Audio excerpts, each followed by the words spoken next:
Укытучыларны иң элек укучылар сәламләде. Район башкарма комитеты җитәкчесе вазифаларын башкаручы Альберт Хужин бер төркем мәгариф хезмәткәренә район башлыгының мактау грамоталарын һәм рәхмәт хатларын тапшырды. Укытучылар инде без үскәндә дә, без укыганда да иң улы кешеләр, иң кирәкле сезнең җилкәләргә бик зур бурычлар тора. Мөслимдә инде бөтен мәктәпләр матурына ясалганнар хәзер инде сезнең йөрәгегездән тора, сезнең үзегезнең эшләргә булган теләктән тора.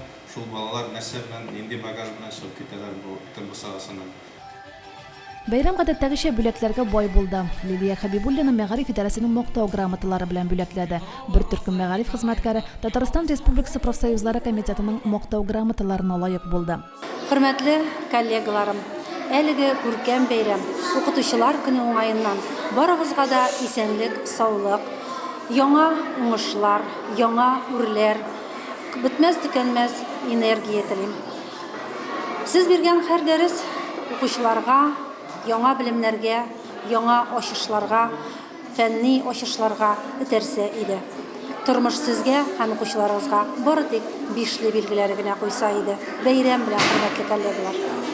Мәгариф өлкәсендә гаиләләре белән эшләүчеләр аерым хөрмәтләнде. Районыбызның төрле мәктәпләрендә хезмәт куючы 21 пар сәхнәгә күтәрелде. Укытучы гаиләләренә истәлек бүләкләре тапшырылды. Гомер буе балаларга белем һәм тәрбия бирү өчен фидакарь хезмәт куйган мәгариф ветераннары Бания һәм Мөҗәһит Әхмәтҗановлар бүләкне Альберт Хужиннан кабул итте. Бердәм дәүләт имтиханнарында укучылары югары бал җыйган укытучылар да бүләкләнде. Укытучы һәм укучы хөрмәте акциясе кысаларында төрле өлкәләрдә хезмәт куючы җитәкчеләр укытучыларын тәбрикләде.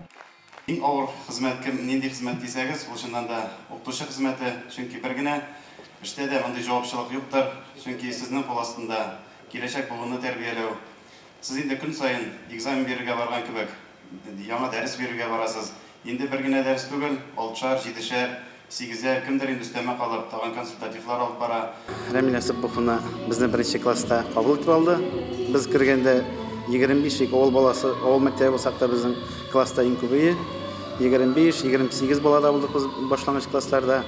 Язырга, беренче хәрефләрне танырга, белергә генә өйрәтеп калмады. Ул безгә кешедә булырга тиешле күп кенә күркәм гадәтләрне кәдә өйрәтте ул безне башлангыч класста. Бер генә секундка да үземнең укытучы булганымны, ник шушы профессияны сайладым микән дип, андый уйның килеп тә караганы юк.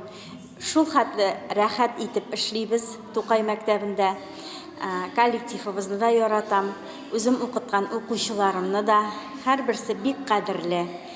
Без инде иптәшебез белән, Илнур Адилович белән икебез дә укытучы һәм бүгенге бәйрәмдә гаилә белән парлап чыгарып, сәхнә түрендә хөрмәт күрсәткән өчен ансына аеруча рәхмәт. Мәгариф өлкәсендә 30 елдан артык хезмәт куйган райондашларыбыз да хөрмәтләнде. 18 мәгариф хезмәткәре бу өлкәдә 30 ел, 14-тә 35 ел эшли. Бер укытучы 40, 3 укытучы 45 ел хезмәт стажына ия. Еллар узгач, яшь укытучыларга да шулай хөрмәтләнергә һәм укучыларыннан рәхмәт сүзләре ишетергә язсын. Римма Авзалова, Динар Менхаҗев, Мөслим телевидениесе.